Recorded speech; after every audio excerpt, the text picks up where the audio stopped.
Pemirsa, kasus tewasnya Pradeluki Cepril Saputra Namo 23 tahun Agustus 2025 silam yang diduga dianiaya seniornya kembali menuai sorotan. Sebanyak 22 personel TNI telah ditetapkan sebagai tersangka dan ditahan, termasuk seorang perwira.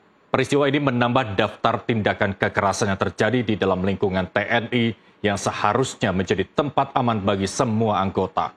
Kini belasan terdakwa dari anggota TNI Angkatan Darat Batalion Teritorial Pembangunan 834 Waka Ngamere Nagekeon Nusa Tenggara Timur itu didakwa dengan pasal kombinasi.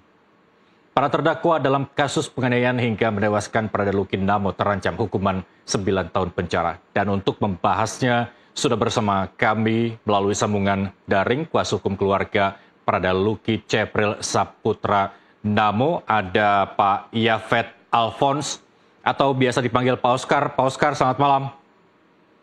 Selamat malam. Ya, terima kasih telah bergabung bersama kami di NTV Prime. Kemarin 4 terdakwa menjalani sidang. Kami ingin tahu dulu apa fakta persidangan kemarin, Pak Oscar. Siap. Jadi terkait fakta persidangan, tentu kami selaku kuasa hukum dari keluarga korban, kami melihat bahwa di dalam dakwaan itu bertolak belakang sekali dengan fakta-fakta persidangan. Dalam arti kesaksian-kesaksian dari para terdakwa itu tidak menyentuh sama sekali dengan tuduhan yang dilontarkan kepada korban. Baik, ini ada 3 dakwaan yang berbeda. Kalau saya salah, tolong koreksi Pak Oscar, masing-masing dakwaannya berbunyi seperti apa? Siap. Jadi dakwaan itu kan ada menurut kesaksian daripada terdakwa, korban itu meninggal karena jatuh dari tebing. Tetapi faktanya dalam persidangan itu, semua saksi-saksi tidak ada yang mengatakan bahwa korban itu meninggal karena jatuh dari tebing. Melainkan dia disiksa, dicambuk, sehingga sampai meninggal dunia. Baik, kalau dari dakwaan ini jatuh dari tebing, apakah tim kuasa hukum yang mewakili keluarga ini dapat mempercayai dari kontur kewilayahan di daerah sana, Pak Oscar? Ya, kami tidak percaya karena memang dalam fakta persidangan pun tidak ada satupun saksi menjelaskan terkait dengan korban jatuh daripada tebing. Oke, perlu diketahui bahwa asal muasal aksi penganiayaan ini dilakukan. Apa yang bisa membuat masyarakat mendapat informasi yang sesungguhnya dari pihak keluarga? Ya, jadi tuduhan yang dilontarkan kepada korban itu terkait dengan penyimpangan seksual, yaitu LGBT.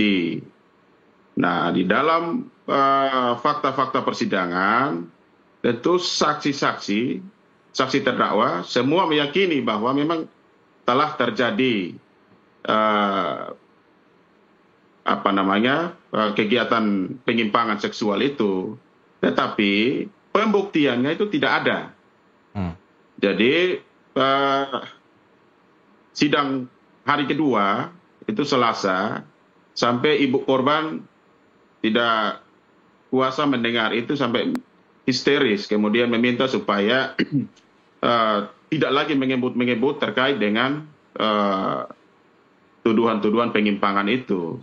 Kemudian dikuatkan lagi dengan oatmeal, mengatakan bahwa tuduhan LGBT itu cuma asumsi, artinya tidak ada kebenarannya. Seperti itu. Oke. Di luar tuduhan LGBT terhadap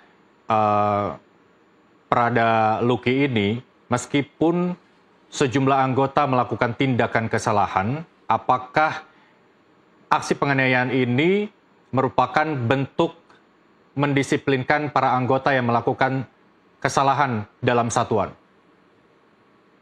Kalau dari kami sebagai kuasa hukum melihat tindakan itu bukan mendisiplinkan, tetapi itu semacam suatu tindakan yang di luar daripada peraturan-peraturan yang ada pada kemiliteran. Karena seperti pemeriksaan mereka itu dari pagi sampai pagi. Artinya nggak ada waktu jeda untuk mereka bisa melakukan pemeriksaan. Kemudian penganiayaan pun terus-menerus. Dia tidak mengenal waktu. Artinya apa yang mereka lakukan itu di luar daripada protap militer yang kami lihat seperti itu. Baik, kalau dilihat dari perlakuan penganiayaan yang dilakukan oleh para terdakwa ini, itu artinya bahwa mudah sekali orang-orang yang tidak terlibat untuk mengetahui aksi itu. Apakah tidak ada upaya untuk melaporkan kepada kepala satuan batalion terhadap aksi ini? Kalaupun tidak ada, apakah berarti itu ada pembiaran dari pimpinan tertinggi dari batalion tempat Prada Luki ini bertugas? Betul sekali, Pak. Jadi memang kegiatan seperti itu dilakukan sepengetahuan pimpinan, namun ada pembiaran. Artinya dia selaku danyon tidak pernah menegur stop untuk melakukan penganiayaan, penyiksaan, tetapi seakan-akan dia memberikan kesempatan untuk anggota-anggota melakukan hal demikian. Baik, dari 22 tersangka atau terdakwa, benar adanya apakah dari 22 terdakwa itu masuk ke dalam daftar salah satunya adalah pimpinan tertinggi dari batalion tempat korban bertugas, Pak Oscar? Siap. Ada salah satu pimpinan tertinggi masuk dalam daftar terdakwa? Salah satu pimpinan, ya. Oke. Salah satu pimpinan. Boleh diinformasikan, dari 22 terdakwa dibagi menjadi 3 dakwaan. Apa kemudian peran dari masing-masing terdakwa dari klaster yang dibedakan berdasarkan 3 dakwaan ini, Pak Oscar? Siap. Jadi tentunya dari 3 dakwaan ini, artinya kan dipilah dari kepangkatan, Ya. dari komposisi yang ada, sehingga di-split menjadi 3 bagian. Ya, apa boleh diinformasikan peran dan perlakuannya terhadap Prada Luki ini? Ya, jadi perannya itu dari atasan ada yang memerintah, ya kan? Kemudian dari atasan ada yang memberikan pembiaran ketika dilakukan penganiayaan. Penganiayaan pun dilakukan di dalam ruangan staf intel. Artinya staf intel itu kan ada di situ, tetapi dia tidak pernah menegur anggota-anggota yang melakukan penganiayaan itu. Baik, kami juga dapat informasi bahwa para korban ini, baik korban Prada Luki maupun saksi atas nama Richard Bulan ini dipaksa untuk mengakui perbuatan atau tindakan yang mengarah kepada LGBT. Jika tidak mengaku bahwa penganiayaan itu akan terus dilakukan, begitu ya. Kemudian apa lagi fakta persidangan dari sidang yang mengagendakan keterangan para saksi?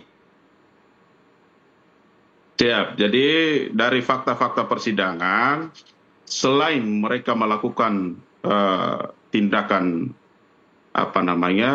penganiayaan, pencambukan, pemukulan, ada juga penyiksaan-penyiksaan yang lebih sadis, yang tidak manusiawi. Seperti salah satunya luka-luka mereka itu pakai garam dan perasan air jeruk. Nah, kemudian yang lebih parahnya lagi, kemaluan mereka berdua, korban, si Richard sama almarhum Prada Luki, kemaluannya sama anusnya ditaruh cabai. Nah, ini kan di luar nalar kemanusiaan yang dikatakan pembinaan. Kalau pembinaan seperti ini kan tidak ada dalam institusi manapun, baik kepolisian maupun di TNI atau militer. Baik. Nah, kemudian yang lebih parah lagi, salah satu terdakwa menyuruh mereka berdua untuk bersetubuh supaya memenuhi tuduhan LGBT itu. Dan karena mereka ketakutan, akhirnya mereka lakukan. Oke. Itu tertuang di dalam fakta-fakta persidangan. Baik. Selain saksi atas nama Richard ini, saksi orang tua korban juga dimintai keterangannya pada sidang, Pak Oscar. Apa kemudian Ya. yang disampaikan oleh kedua orang tua Prada Luki? Ya, jadi permintaan daripada kedua orang tua daripada almarhum memohon kepada majelis hakim untuk memberikan hukuman pidana maksimal. Artinya sesuai dengan pasal 31 Kitab Undang-Undang Hukum Pidana Militer, itu pasal 3-nya itu ancamannya kan 9 tahun. Maka harapan daripada orang tua korban minta supaya hukumannya diberikan pidana maksimal. Kemudian jadi pidana pokoknya itu sesuai dengan tuntutan itu. Kemudian pidana tambahannya itu harus dipecat. Nah, selain dipecat, tuntutan daripada keluarga korban pun meminta untuk hakim mengabulkan restitusi, pemulihan kembali korban. Baik. Penting untuk mengetahui siapa otak di balik penganiayaan ini. Kalau dari keterangan dari saksi Richard, apakah sudah bisa diketahui secara awal siapa otak di balik ini semua? Jadi dapat saya jelaskan, untuk otak utama daripada kasus ini, sampai detik ini kami juga masih berupaya karena masih ada sekitar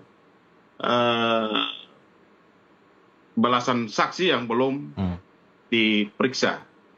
Sehingga karena di dalam fakta persidangan, salah satu terdakwa menyebut bahwa dia memiliki bukti chattingan dalam HP-nya almarhum. Katanya dia telah melakukan hubungan penyimpangan dengan beberapa laki-laki. Nah, itulah yang kami juga memohon kepada pihak auditor untuk menggali lebih dalam itu. Beberapa laki-laki itu siapa-siapa saja.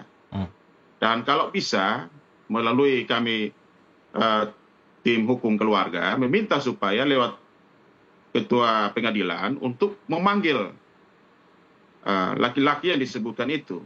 Kemudian, salah satu terdakwa juga menyatakan bahwa dia mendapatkan bukti almarhum berhubungan dengan salah satu pastor atau romo.